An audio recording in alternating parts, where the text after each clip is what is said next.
In giving freedom to the slave, we assure freedom to the free. That's what President Lincoln once wrote. Honorable alike in what we give and what we preserve.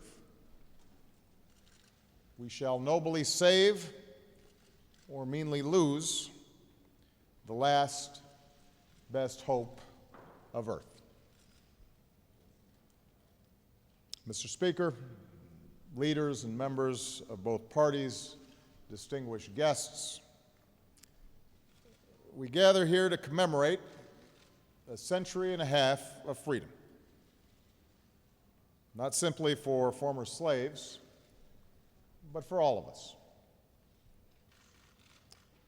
Today, the issue of chattel slavery seems so simple, so obvious.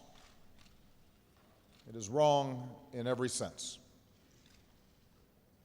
Stealing men, women, and children from their homelands, tearing husbands from wife, parent from child, stripped and sold to the highest bidder, shackled in chains and bloodied with the whip. It's antithetical not only to our conception of human rights and dignity, but to our conception of ourselves. A people founded on the premise that all are created equal. And to many at the time, that judgment was clear as well. Preachers, black and white, railed against this moral outrage from the pulpit. Former slaves rattled the conscience of Americans in books and pamphlets and speeches. Men and women organized anti-slavery conventions and fundraising drives. Farmers and shopkeepers opened their barns, their homes, their cellars as way stations on an underground railroad, where African Americans often risked their own freedom to ensure the freedom of others. And enslaved Americans with no rights of their own, they ran north and kept the flame of freedom burning, passing it from one generation to the next with their faith and their dignity and their song. The reformers' passion only drove the protectors of the status quo to dig in harder. And for decades, America wrestled with the issue of slavery in a way that we have with no other, before or since. It shaped our politics, and it nearly tore us asunder. Tensions ran so high, so personal, that at one point a lawmaker was beaten unconscious on the Senate floor. Eventually, war broke out. Brother against brother, North against South. At its heart, the question of slavery was never simply about civil rights. It was about the meaning of America, the kind of country we wanted to be.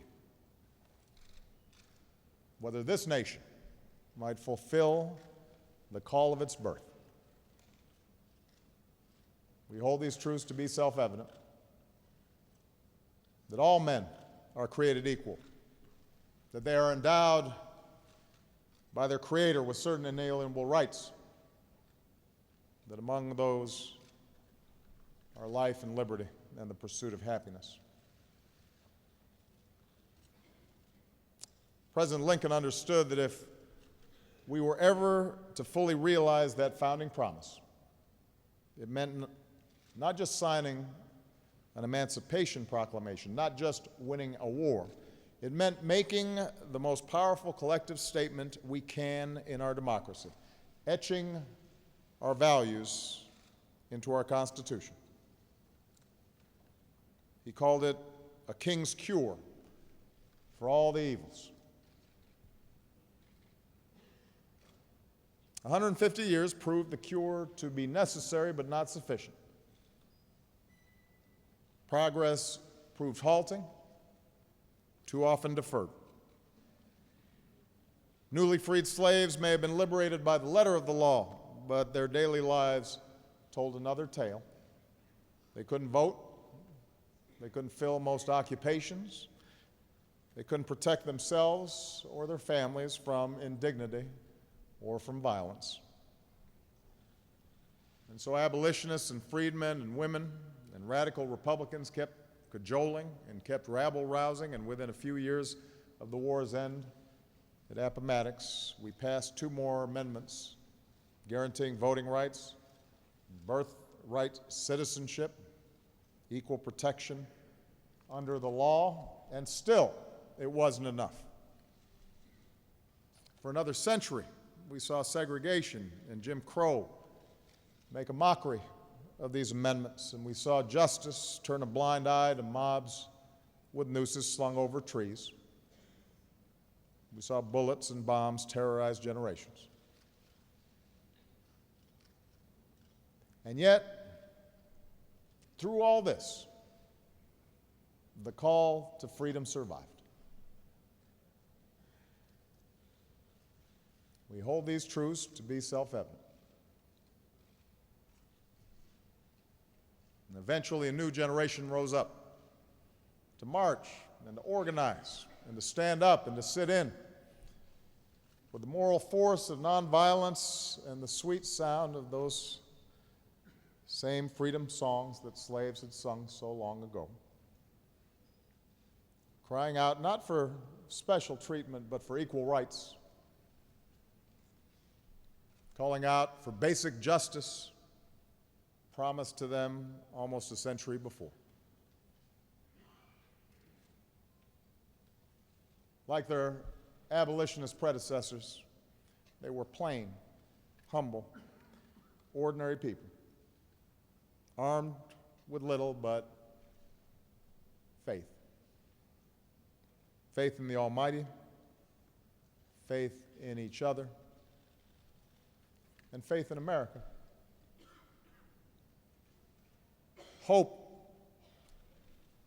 in the face so often of all evidence to the contrary that something better lay around the bend. Because of them,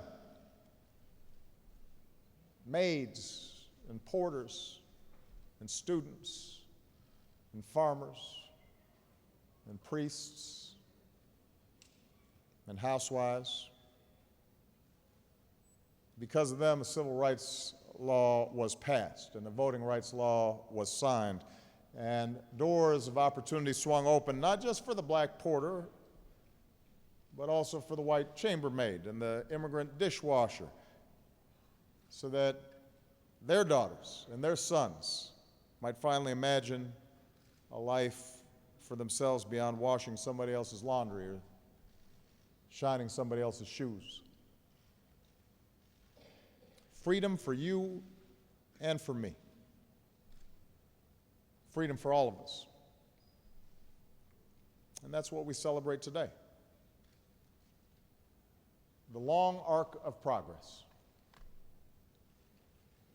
Progress that is never assured, never guaranteed, but always possible. Always there to be earned. No matter how stuck we might seem sometimes, no matter how divided or despairing we may appear, no matter what ugliness may bubble up, progress, so long as we're willing to push for it, so long as we're willing to reach for each other.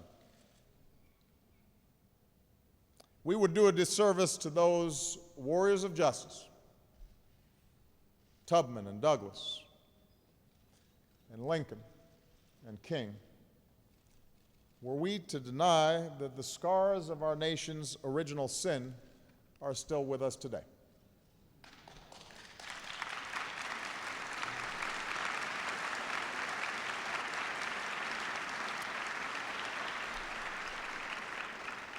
We condemn ourselves to shackles once more, if we fail to answer those who wonder if they're truly equals in their communities,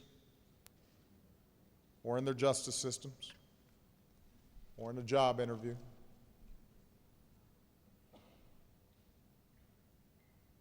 we betray the efforts of the past if we fail to push back against bigotry in all its forms.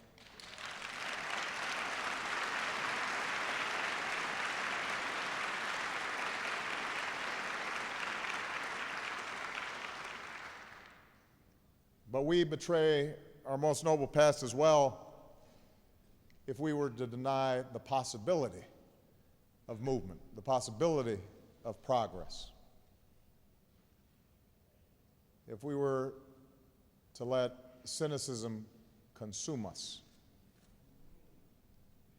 and fear overwhelm us. If we lost hope. For however slow, however incomplete, however harshly, loudly, rudely challenged at each point along our journey in America, we can create the change that we seek.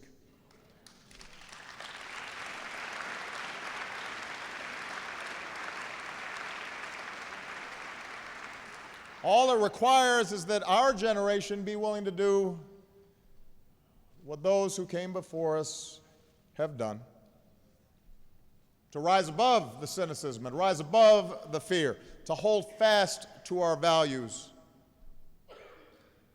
to see ourselves in each other, to cherish dignity and opportunity, not just for our own children, but for somebody else's child.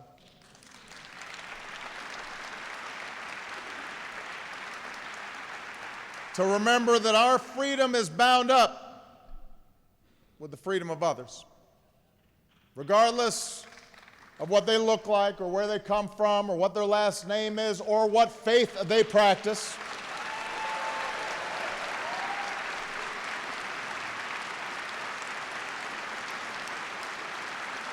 To be honorable,